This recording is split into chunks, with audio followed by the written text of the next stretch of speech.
start with our first story of the day. A rare white deer was shot dead by police after it was spotted running through the streets of the town. People in Bootle, Merseyside, were shocked when they saw the wild animal roaming about on Sunday morning. The RSPCA said it had advised to police to leave the deer as it would make its own way back home eventually. But Merseyside police said officers decided to euthanize the deer after growing concerns it might be dangerous for motorists and pedestrians.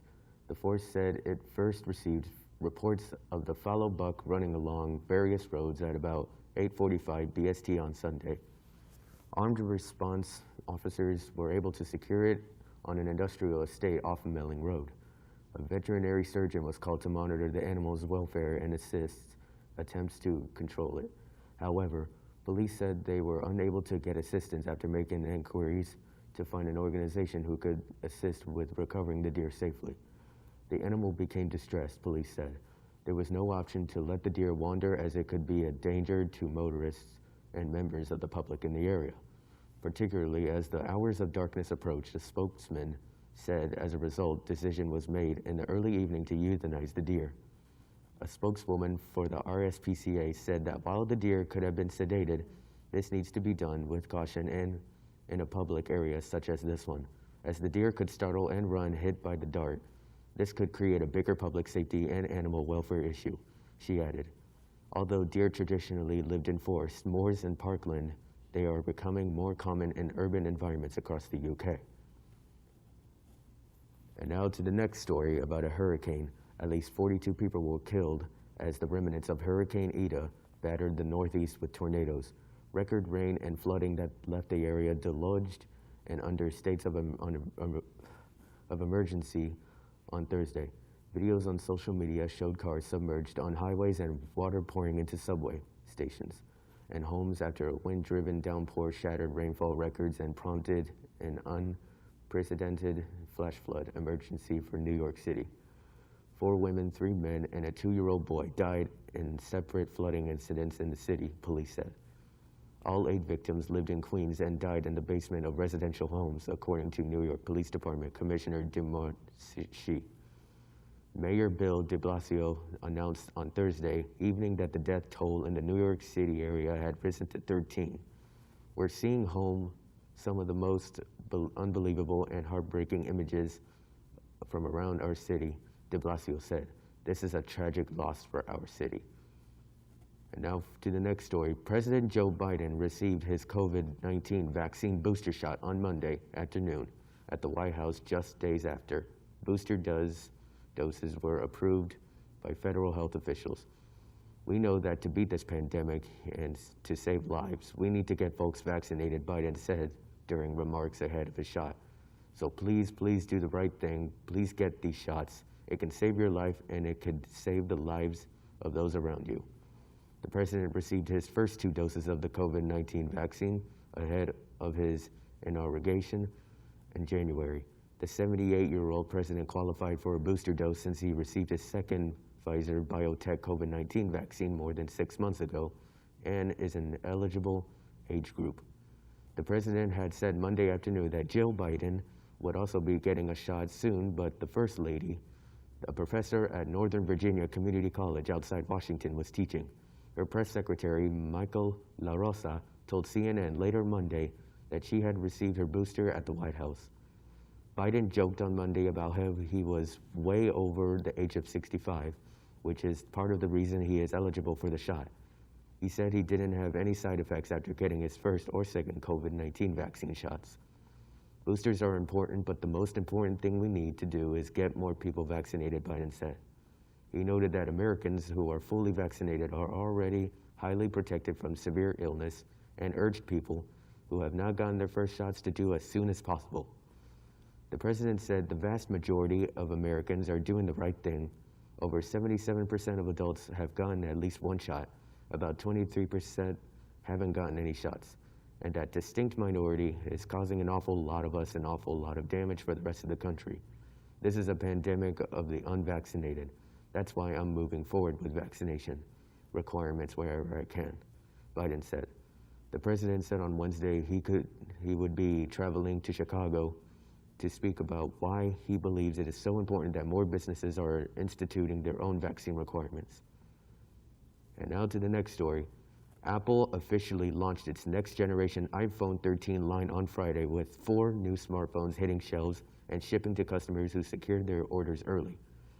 Last week, the company showed off its latest devices, the iPhone 13 mini, the iPhone 13, the iPhone 13 Pro, and iPhone 13 Pro Max, as well as a new iPad, iPad mini, and Apple Watch at a closely watched media event not long after iPhone pre-orders went live 3 days later. Estimated arrival times for some models slipped to October or November. The new iPhones don't include any groundbreaking design changes or features, at least compared to last year's 5G announcement. But they do include better cameras, a longer lasting battery, and faster processing. Other additions include a massive storage option for the Pro models, 1 terabyte, a new portrait mode for shooting videos. Now to the next story. President Joe Biden and Democratic leaders are in a stare-down with Republicans over funding the government. Democratic leaders and Biden have entered a stare-down with the party's progressives as they move to de-link the two pieces of sweeping agenda and lock in the votes of infrastructure. They have roughly 48 hours to resolve both. No pressure. It all adds up to the most acute test of the unified Democratic executive and legislative branches, critical standoffs on 2 fronts, each with major political and policy ramifications. House Speaker Nancy Pelosi will need to pull out all of the stops to whip votes. Biden will likely have to make her clear publicly his support for Pelosi's decision to separate the 2 components of his agenda, something that would put him crosswise with a segment of his party, which he's been loath to do, all as they maneuver to overcome a GOP blockade on the debt limit in order to avoid a shutdown that would be catastrophic to their agenda efforts.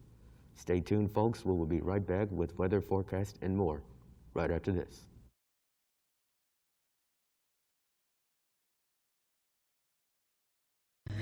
Feeling tired? Yeah, I woke up at 5 a.m. I have to go to work. I don't know if I can stay up on the way. Oh, I know what can help you stay awake. Here, try Hennigan's Fresh Cup of Joe. This will definitely help you stay awake. Really? How so? This coffee contains the perfect amount of caffeine and energy and will keep you wide awake. And it only costs $16. Wow, that's some good Hennigan's. Get your very own Hennigan's Fresh Cup of Joe and you'll be ready to roll in no time. Thank you for staying with us. Today's forecast of October 7th will be 96 degrees Fahrenheit with a wind of 10 meters per hour, mostly sunny. Now for the 3-day forecast. As you can see, on the 8th, we will have 95 degrees Fahrenheit with the wind of 6 miles per hour, mostly sunny. On the 9th, it'll be 97 degrees Fahrenheit with the wind of 10 miles per hour, also mostly sunny. And as for the 10th, it will be 101 degrees Fahrenheit with a wind of 8 miles per hour, 0% chance of rain. All will be mostly a hot, bright, sunny day, and so on. That's all for the weather on the radio. Thanks for tuning in for the weather.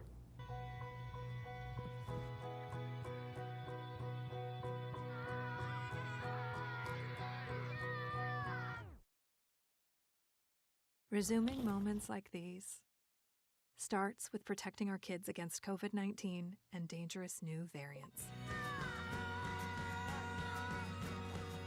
Get the latest facts by visiting getvaccineanswers.org and speaking to your pediatrician or healthcare provider. Thank you for being with us. In sports, defensive coordinator Dan Quinn, not a healthy Dak Prescott, is the biggest difference between last season's Dallas Cowboys performance and this year's 2-1 start. The turnaround is staggering, yes. Prescott is a legit comeback player of the year candidate and easily a top 10 quarterback. Maybe even enters the MVP conversation. He shredded the Philadelphia Eagles defense to the tune of an 80.8 completion percentage and 3 touchdowns during Monday's 41-21 victory. The Cowboys quarterback picked up right where he left off after last year's devastating ankle injury. I think he's clearly playing better now. This is clearly a different football team, head coach Mike McCarthy told reporters after the game. But his return signaled what everyone already knew. The Cowboys' offense is already damn good. And now to the next story. After 25 movies over 60 years, billing a James Bond adventure as the end of something requires a certain leap of faith. Still, Daniel Craig's yeoman service comes to its conclusion with No Time to Die, a big and lengthwise bloated epic that includes the desired bells and whistles, which despite its flaws, should buy the movie considerable goodwill from an audience that has waited and waited for it. One of the original theatrical casualties of the pandemic, MGM delayed the release of Craig's fifth and final outing for 18 months, putting 15 years between his debut in Casino Royale and this chapter. While he hasn't lost a step, his editions of Bond have never quite equaled that dazzling introduction, and No Time to Die is no exception. To its credit, this 2-hour, 43-minute movie, thus making the title of a bit of a lie, ostensibly builds on everything that the recent Bond movies have established in a way earlier incarnations generally didn't. That has deepened the character, allowing Bond to experience grief, loss, and love without hitting the reset button, the recurrence of the villainous Blofeld notwithstanding. Directed by Cary Joni Fukunaga, True Detective, this Bond serves notice of its grand storytelling ambitions with perhaps the longest pre-credit sequence in memory, both introducing the mysterious new villain, played by Rami Malek, seemingly channeling Peter Lorre, and finding Bond happily retired. Thank you so much for joining us this morning, folks. We hope that you are with us next time here at VMT News. Have a great evening.